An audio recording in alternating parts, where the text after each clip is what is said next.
Hello everyone, कैसे हैं आप लोग। इस 11th क्लास का लेक्चर नंबर 2 में आपका स्वागत है। मेरे प्यारे विद्यार्थियों, लेक्चर नंबर 2 जो 11th क्लास का है, वेक्टर हम लोग पढ़ रहे हैं। वेक्टर की कहानी जो हमने पिछले क्लास में बताया कि एक्चुअली में ये मैथमेटिक्स का पार्ट है और इसकी बहुत ज्यादा डिटेल्स हम लोग 12th क्लास की मैथमेटिक्स में पढ़ते भी हैं। और फिजिक्स की शुरुआत जो है मैथमेटिक्स से ही होता है, क्योंकि वेक्टर और कैलकुलस कुछ ट्रेवो का कॉन्सेप्ट से फिजिक्स की शुरुआत होती है। फिजिक्स को समझने के लिए फिजिक्स की डिटेल्स को, फिजिक्स की कॉन्सेप्ट को, फिजिक्स को अच्छी तरह से साउंड नॉलेज बनाने के लिए पहला पायदान वेक्टर का हम लोग स्टार्ट कर चुके हैं। मेरे प्यारे विद्यार्थियों, मैं आपको वेक्टर का डिफिनेशन बतलाया। जो आपने 9th क्लास में वेक्टर का डिफिनेशन पढ़ा था, उसके आगे थोड़ा सा उस डिफिनेशन में हम लोग एक सम एडिशन किए, triangle law of vector addition की बात कहा, या पैरेललोग्राम लॉ कहा, या वेक्टर अलजेब्रा कहा उसमें कि वेक्टर को एक स्पेशल रूल से जोड़ा जाता है। मेरे प्यारे विद्यार्थियों, मैं कहूं कि डे टू डे लाइफ में, जैसे मैं ये भी आपसे शेयर करना चाहूंगा कि ट्रायंगल लॉ से घबराना नहीं है। ये टर्म है जो धीरे धीरे हम लोगों को समझ में आने लगेगी। मैं ये भी कहना चाहूंगा कि ट्रायंगल लॉ का एप्लीकेशन तुम पहले भी कर चुके हो, चाहे आप 7th में हो, चाहे आप 6th क्लास में हो, चाहे आप 8th क्लास में हो। ट्रायंगल लॉ का एप्लीकेशन आपने किया है, बट उसका नाम से अवगत नहीं थे। अगर ऐसा है तो सर आप क्या बात कर रहे हैं। ट्रायंगल लॉ का नाम हम लोग ट्रायंगल लॉ से कुछ कैलकुलेशन किए हैं और उसका नाम नहीं जानते हैं। ये तो गजब की बात हो गई सर, ऐसा हो ही नहीं सकता। हम लोगों को थोड़ा सा बताइए कि सर आपने क्यों, कैसे कहा कि हम लोग जानते हैं, बट उसका नाम जो है ट्रायंगल लॉ, एक जो टेक्निकल आप टर्म के तहत समझने की प्रयास करेंगे यहां पर। लेकिन मैं कहता हूं कि आप जानते हो तो तुम मानने के तैयार नहीं हो। उसी का एक छोटा सा एग्जाम्पल से आज की क्लास जो है हम लोग स्टार्ट करने जा रहे हैं। मतलब कि आपकी जो क्वेरी है, उस क्वेरी को हम यहां पर थोड़ा बहुत एक्सप्लेन करेंगे कि आप ट्रायंगल लॉ पहले कैसे जानते थे लेकिन नाम नहीं पता था आपको। उसी को थोड़ा सा एलोबरेट करेंगे कुछ एग्जाम्पल, एक एग्जाम्पल के माध्यम से हम लोग थोड़ा सा इसको समझने का प्रयास करेंगे। अच्छा सर बताइए ना, बहुत अच्छा लगेगा हम लोगों की भाई 6, 7 में और 8th में ट्रायंगल लॉ की कैलकुलेशन तो कर लेते थे, केवल नाम से नहीं जानते थे। थोड़ा बता दीजिए सर। मेरे प्यारे विद्यार्थियों, मैं कहता हूं कि आप उसको ऐसे जानते हो, थोड़ा सा ध्यान देना इस एग्जाम्पल को समझने के लिए, कि अगर मान लो कि 2 दोस्त है, अच्छा है, 2 भाई है, 2 ब्रदर है, ऐसे समझो। 2 ब्रदर है जो अपने घर से, ये होम मान लेते हैं, उनका है ये होम, अपने घर से निकले,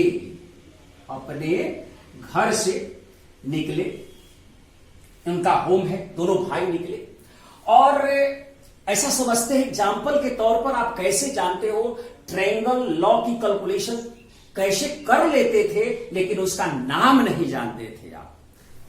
उसी का एक एग्जाम्पल हम लोग सेट कर रहे हैं। आप देखें, मान लो कि तुम अपने दोनों भाई घर से निकले और स्कूल का टाइम था, स्कूल में प्रवेश भी किया आपने। स्कूल में प्रवेश करने के बाद आपने पढ़ाई शुरू कर दिया। चलो मैंने ये बता दूं आपसे कि आपके घर से जो स्कूल का, ये मान लो स्कूल है आपका,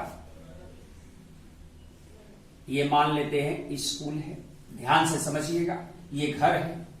ये हमने माना कि ये होम से स्कूल आपकी 4 किलोमीटर की दूरी पर है। दोनों भाई के पास पॉकेट मनी था। भाइयों में प्रेम देखिए, एक दूसरे से लोग बात किया। स्कूल में छुट्टी हुई, उन्होंने सोचा कि चलो मेरे प्यारे भाई, हम लोग दोनों आदमी मिलकर एक थोड़ा सा छोटा सा पार्टी करते हैं, क्योंकि हम लोग के पास थोड़ा थोड़ा पैसा मम्मी ने दी, पापा ने दिए, जिसकी वजह से थोड़ा थोड़ा जो है उससे पार्टी करते हैं। किसी भी टाउन में अगर जाएंगे तो कुछ ना कुछ रेस्टोरेंट होता है, उस रेस्टोरेंट में वो दोनों भाई जो हैं पहुंचते हैं। देखिए, स्कूल से, होम से स्कूल गए, स्कूल में पढ़ाई किया उन्होंने। अब पढ़ाई करने के बाद उन्होंने एक शॉप मीन्स रेस्टोरेंट में गए, और इस रेस्टोरेंट की जो दूरी है स्कूल से, वो मान लो 3 किलोमीटर की दूरी पर है। ये आपका रेस्टोरेंट रहा। दोनों भाई पहुंचे, ऑर्डर दिए, जो जिनको इच्छा थी, पनीर चिल्ली खाने का इच्छा थी, जिसको जो खाने का इच्छा है, उन्होंने चाइनीज जो भी कहिए वो सब आपने ऑर्डर दिया। ऑर्डर में खाना आया, मस्त से लोग खा रहा है।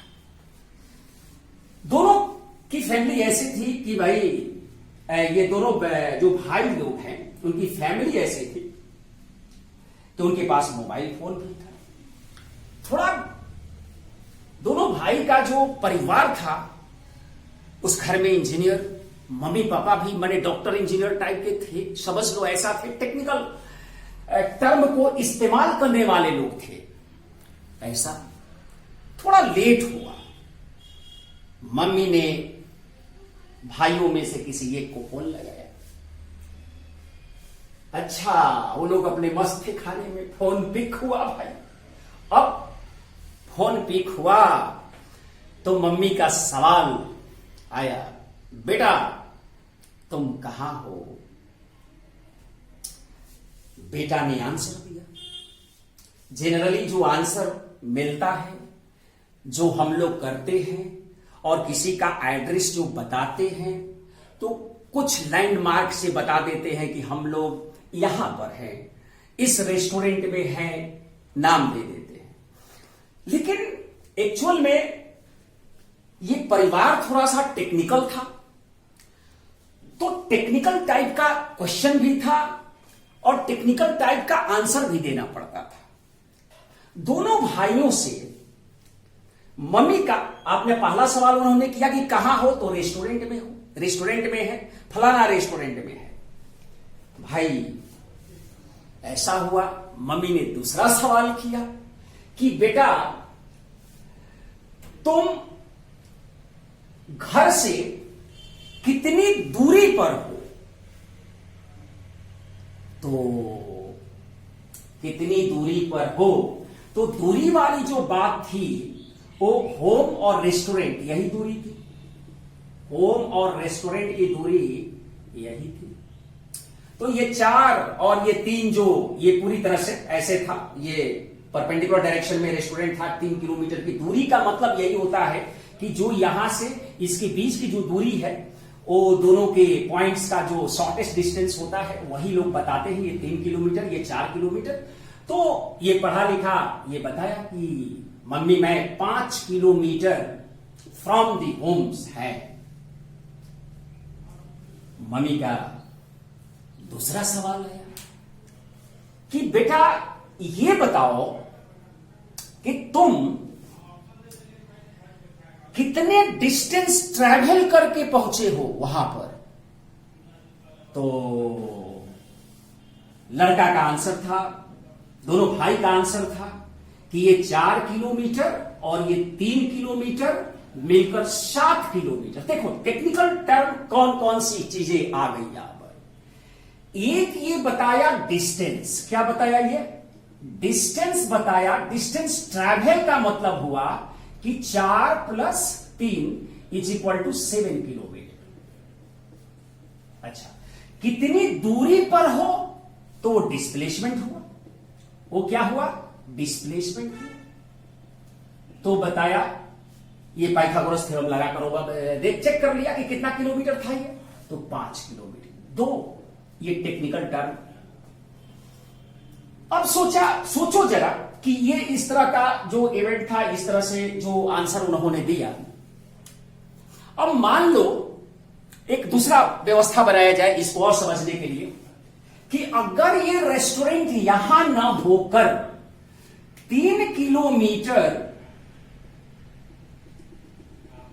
इस डायरेक्शन में होता, स्कूल से 3 किलोमीटर ऐसा होता, ये मान लेते हैं थोड़ा सा नामकरण में, ये इसको ए मान लो, इसको बी मान लो, ये पहला सी था, अब ये डी पॉइंट पर आ गया। यहां पर मान लो कि वो पॉइंट रेस्टोरेंट यहां ना होकर यहां होता, तो वही सवाल का जो आंसर है वो क्या होता। ध्यान से देखना, ये 3 किलोमीटर यहां ना चलकर ये। अब मम्मी का जो सवाल होता कि बेटा तुम बताओ कि हो अपने घर से कितनी दूरी पर हो, तो इसके लिए केस पहला का था आंसर। दूसरा केस का आंसर डिस्प्लेसमेंट कितना बताता हो, तो सर ये तो इनिशियल और फाइनल, इनिशियल यहां से ये 7 किलोमीटर होता, और डिस्टेंस ट्रेवल पूछा जाता है यहां पर,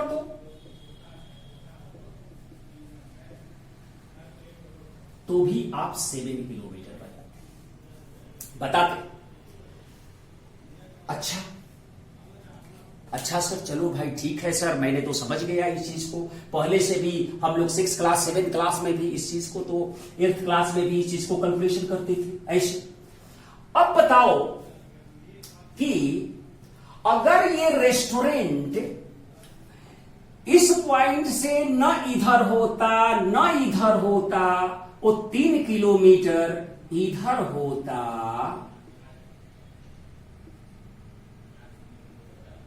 3 किलोमीटर इधर होता। अब समझना कि ये जो हम रेस्टोरेंट की पोजीशन बदल रहे हैं, तो एक पैरामीटर डिस्टेंस और दूसरा पैरामीटर डिस्प्लेसमेंट में ध्यान रखना है कि कौन बदल रहा है और कौन ऑलवेज कांस्टेंट रह रहा है। तो जो तीसरा केस है इसमें आप देखोगे तो डिस्प्लेसमेंट कितना होगा भाई,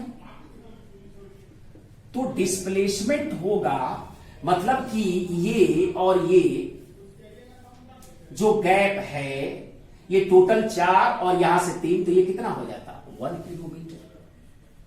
लेकिन अभी भी डिस्टेंस ट्रैवल कितना है, अभी भी डिस्टेंस ट्रैवल है 7 किलोमीटर, अभी भी डिस्टेंस ट्रैवल है 7 किलोमीटर। मेरे प्यारे विद्यार्थियों, इस एग्जाम्पल का लेने का मेरा मकसद यह था कि मैं आपको यह बता सकूं कि जो ट्रायंगल लॉ का जो कॉन्सेप्ट है, जो यहां पर लिखा गया है वेक्टर में, उसकी कैलकुलेशन बिना नाम जाने ट्रायंगल लॉ, ये सब ट्रायंगल लॉ के हेल्प से निकल रहे हो। 5 किलोमीटर, 7 किलोमीटर, यहां डिस्प्लेसमेंट 1 किलोमीटर, ये सारा का सारा जो रिजल्ट्स आप ट्रायंगल लॉ के कॉन्सेप्ट से ही समझ रहे हो या आप फाइंड आउट कर रहे हो। मतलब सर यही ट्रायंगल लॉ, यस, अभी हम लोग उसके अंदर घुसेंगे तो ज्यादा बेहतर मालूम होगी चीजें, लेकिन ट्रायंगल लॉ का काम आप पहले कर चुके थे, लेकिन उनका नाम नहीं याद था, उनको पहचान नहीं पा रहे थे। फर्क इतना ही है मेरे प्यारे विद्यार्थियों। अच्छा सर ये है, ये तो हम लोग को तो आता था पहले से भी, यस, यही है, यही वो कहानी है जिसको हम लोग वेक्टर में डील करने वाले हैं। मेरे प्यारे विद्यार्थियों, मैं आपको इस एग्जाम्पल के तहत यह समझाने का प्रयास किया है कि आप ट्रायंगल ऑफ वेक्टर एडिशन से डरे नहीं। ये कोई वैसा चीज नहीं है जो आपको समझ में नहीं आने वाली है। आप पहले भी इस पर काम कर चुके हैं और जो मैं बताने जा रहा हूं या बताने वाला हूं उसमें सब के सब आप पहले केवल ट्रायंगल लॉ आ गया है, इसलिए बच्चे जो है थोड़ा भ्रमित हो जाते हैं। ये कोई नई टर्म नहीं है, केवल नाम आप पहली बार सुन रहे हैं। डोंट वरी, हम लोग आगे काम करेंगे तो आपको ये चीजें समझ में आएगा। अच्छा सर, बहुत अच्छा।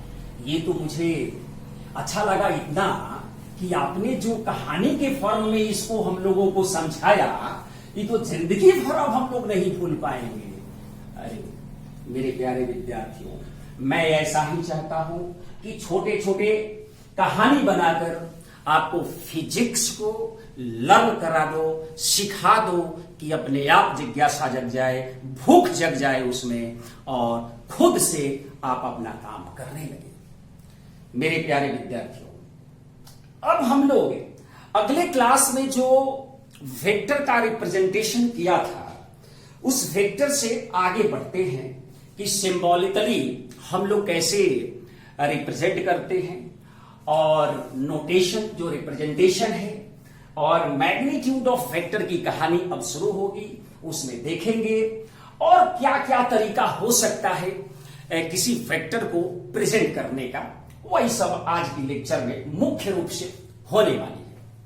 मेरे प्यारे विद्यार्थियों, ऐसा समझो कि जो रिप्रेजेंटेशन है उसमें हमने कहा कि कोई वेक्टर है। रिप्रेजेंटेशन में हम लोग ऐसा समझे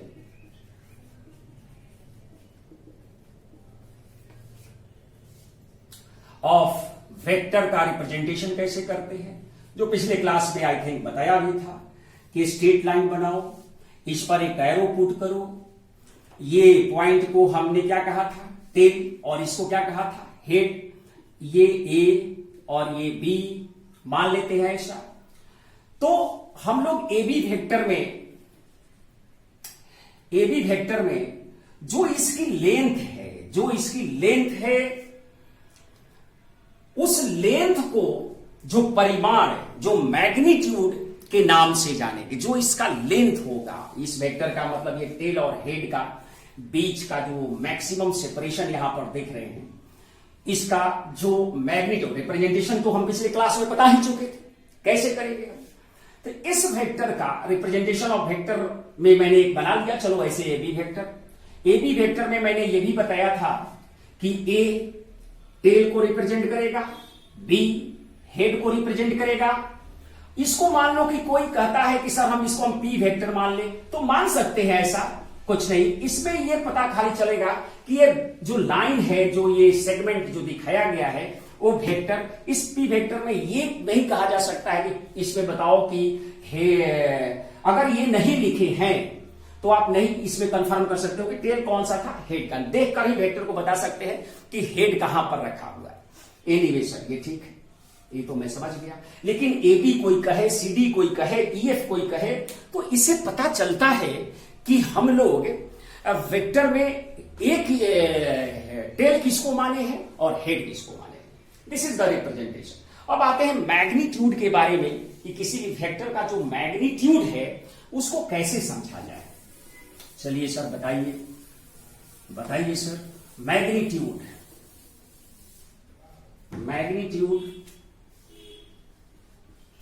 कैसे समझेंगे हम लोग। मैग्नीट्यूड ऑफ वेक्टर, किसी भी वेक्टर का मैग्नीट्यूड क्या बतलाता है, मतलब उस वेक्टर का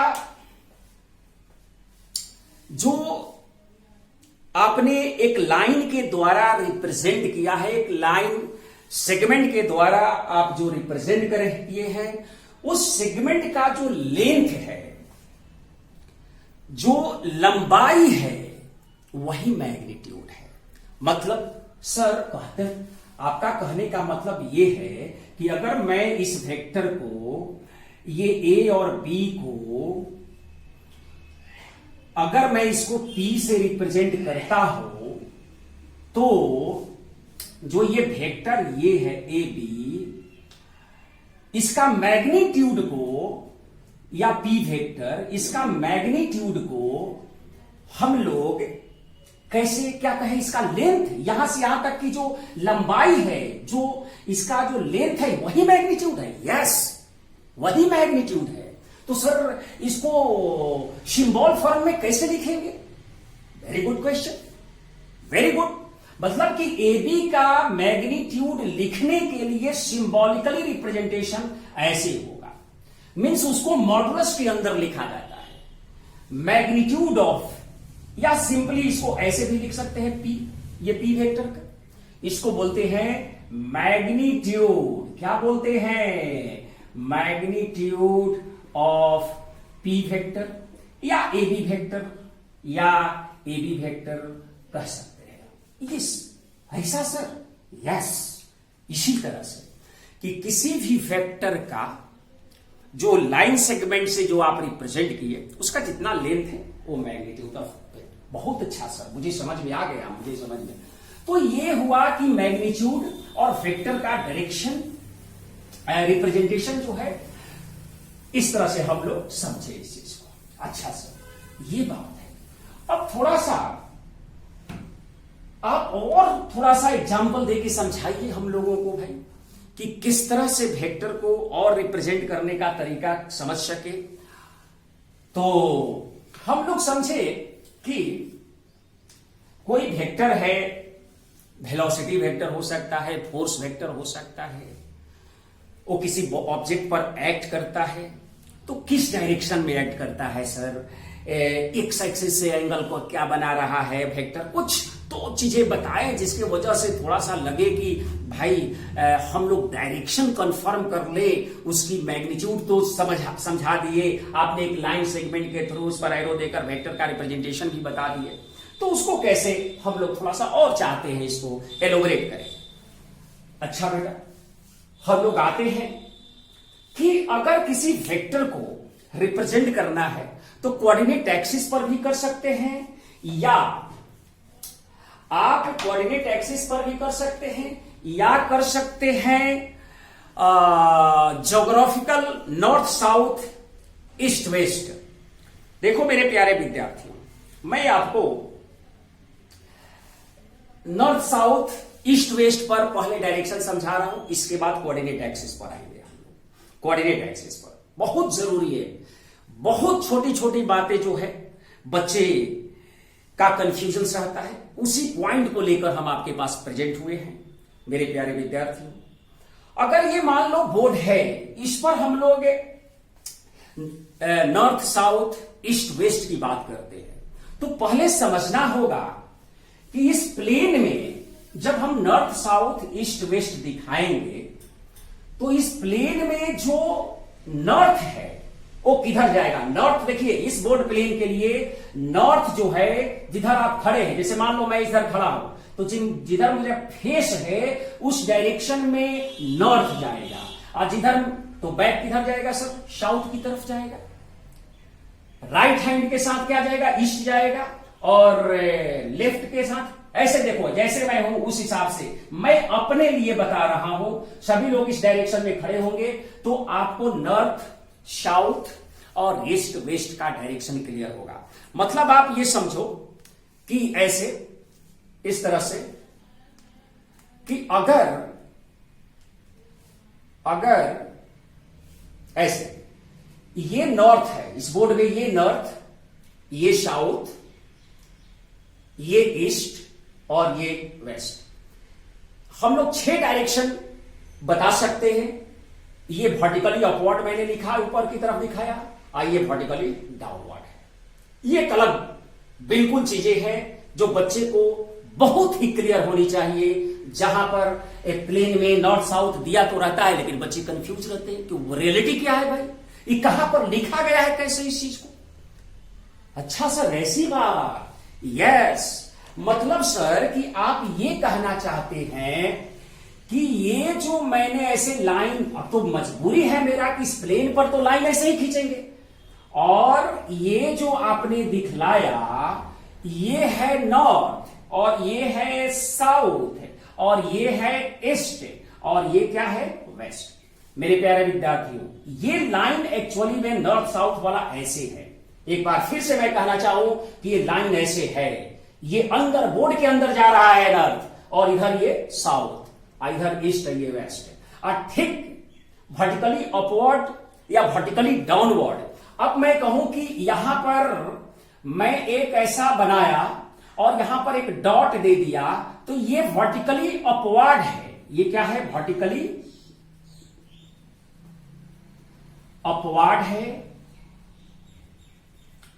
और जब क्रॉस लाइन दे दिया जाएगा, क्रॉस ऐसा कोई चीज, वो वर्टिकली, याद रखना सिंबल, ये सब चीज वर्टिकली डाउनवर्ड है। क्या है, डाउनवर्ड है। मतलब कि इधर नॉर्थ है, इधर साउथ है, इधर ईस्ट है, इधर नॉर्थ है, इधर साउथ है, इधर ईस्ट है, इधर वेस्ट है, तो इधर वर्टिकली अपवर्ड जो डॉट से दिखाया जाएगा, आप वर्टिकली डाउनवर्ड को क्रॉस से दिखलाएंगे। सर मतलब कि आप इसमें हमको 6 डायरेक्शन बताए। यस, हमने आपको इसमें 6 डायरेक्शन बताया। कितने डायरेक्शन बताया, 6 डायरेक्शन बताया। तो मैं यहां पर एक रिप्रेजेंटेशन करने वाला हूं। मैं आपको एक डायरेक्शन का सेंस समझाया है। मैं आपको यहां पर एक वेक्टर का रिप्रेजेंटेशन दिखाना चाहता हूं और आप लोगों से एक वेक्टर का रिप्रेजेंटेशन के लिए डिमांड भी करूंगा। मेरे प्यारे विद्यार्थियों, अगर मैं कहूं कि आप ऐसा समझो कि नॉर्थ साउथ ईस्ट का ज्ञान तो हो गया सर। यस, बहुत बढ़िया से ज्ञान हो गया। इतना तो अच्छा क्लियर हम लोग को अभी तक हुआ ही नहीं था सर। अच्छा, मतलब ये सर कि आप ये कहना चाहते हैं, एक एग्जांपल के थ्रू हम लोग समझते हैं इस चीज को, डायरेक्शन को समझने के लिए। ये मैंने नॉर्थ दिया है, ये साउथ दिया है, ये ईस्ट दिया हुआ है और ये वेस्ट है। एक वेक्टर को मैंने ड्रॉ किया इसमें, ये ओरिजिन मान सकते हैं यहां पर, और एक वेक्टर मैंने लिखा ये ओ है ये, और ये ए है, और ये एंगल मैंने लिखा 30 डिग्री। ध्यान से देखिएगा, इसे 30 डिग्री मैंने लिखा, और इसकी लंबाई मान लो मैंने 5 यूनिट लिखा। 5 यूनिट मीटर सेंटीमीटर जो भी समझ ले आप, ये वेक्टर की जो मैग्नीट्यूड है। तो वेक्टर को लिखने का तरीका क्या है, जैसे मान लो कोई वेक्टर है, तो इस वेक्टर को लिखने के लिए मैंने ये क्या बता रहा है, इसको सिंबल या रिप्रेजेंटेशन जो बोलते हैं, रिप्रेजेंटेशन है, इसका कैसे लिखते हैं, इसके बारे में आप कैसे, अगर मान लो लैंग्वेज में लिखा हुआ है और उसको ड्रॉ करने के लिए कहा जाए या ड्रॉ किया गया है, तो इसको आप लैंग्वेज में लिखो कि इसका क्या मीनिंग है। तो आप लिखोगे 5 यूनिट कॉमा, इसके बाद यहां पर डायरेक्शन लिखना पड़ता है। अब ये डायरेक्शन लिखने का क्या तरीका है, ध्यान दें। 30 डिग्री तो है, ये 30 डिग्री को कैसे लिखा जाएगा, यही मुख्य बातें हैं। आप 30 डिग्री को कैसे लिखते हो, ये मुख्य रूप से बातें हैं। 30 डिग्री को लिखने का तरीका नॉर्थ ऑफ ईस्ट है। इसका मतलब है कि ये जो वेक्टर है, ये जो ओए वेक्टर है, इसकी मैग्नीट्यूड 5 यूनिट है। पहले मैग्नीट्यूड लिखेंगे, इसके बाद कॉमा देंगे, तब डायरेक्शन लिखते हैं उसका। तो इस वेक्टर का लेंथ जो है 5 यूनिट है, तो मैंने लिख दिया 5 लिख दिया। 30 डिग्री ईस्ट टू नॉर्थ या नॉर्थ ऑफ ईस्ट लिखने का भी, कि इसका मतलब कि नॉर्थ की ओर, मतलब कि इसका मतलब होगा नॉर्थ ऑफ ईस्ट का मतलब होता है कि एंगल, देखिए सबसे इंपॉर्टेंट चीज यही है कि लिखा कैसे जाएगा। अगर कोई बच्चा इस चीज को सही तरीका से नहीं समझता है तो आगे आने वाले जो चैप्टर है या इसी के अंदर जो होने वाले और जो कहानी है उसको समझने में उसको दिक्कत हो सकती है। इसलिए डायरेक्शन को समझने के लिए आपको बहुत ही वेरी वेरी क्लियर आइडिया होना चाहिए। अगर ऐसा दिया हुआ है तो आप लिखोगे 5 unit 30 degree north of east, east से नॉर्थ की ओर जब एंगल है तो उसको बोलेंगे नॉर्थ ऑफ ईस्ट। इसको आप ऐसे भी लिख सकते हो और east to north, east to north लिख सकते हो। E stand for east, N stand for north. और क्या लिख सकते हैं सर, अगर मान लो ये 30 डिग्री एंगल है, क्या है ये 30 डिग्री है, इसको हम लोग इस हिसाब से जो वेक्टर का आइडिया, इसमें क्या लिख सकते हैं। अच्छा दूसरा एग्जांपल एक लेते थे, छोड़ दे इसको, दूसरा एग्जांपल हम एक लेना चाहते हैं। जैसे मान लो मैं एक एग्जांपल लिया, यहां से समझो कि ये वेक्टर एक लिया, इसको बी बनाया, इसकी जो यूनिट मैंने रखा 4 यूनिट, और ये एंगल मान लो मैंने बना दिया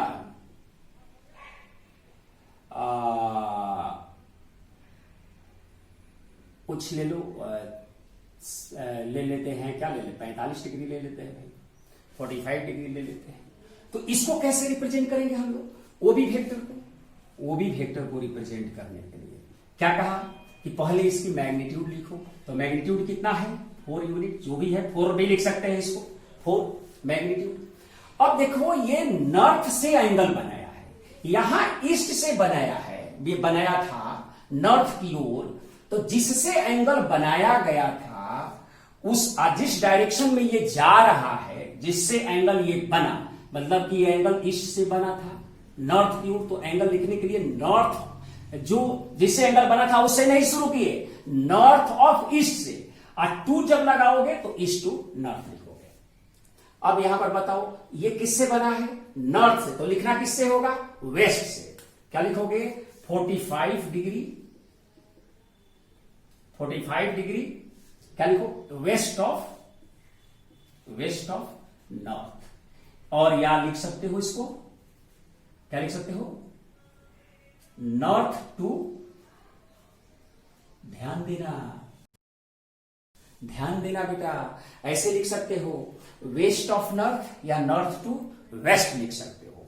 मतलब सब, या एक और चीज है, आप ऐसे बोल सकते हो, वेस्ट नॉर्थ भी बोल सकते हो इसको, वेस्ट नॉर्थ या नॉर्थ वेस्ट, क्योंकि 45 डिग्री से पास करने वाली जितने भी एंगल्स हैं उसको, जैसे इसमें 45 डिग्री से कोई वेक्टर पास कर जाता तो हम नॉर्थ ईस्ट बोलते, इसमें पास कर जाता 45 डिग्री पर तो ईस्ट साउथ बोलते या साउथ ईस्ट बोलते, इससे पास कर जाता कोई वेक्टर तो आप कोई भी वेक्टर का रिप्रेजेंटेशन इस तरह से कर सकते हैं।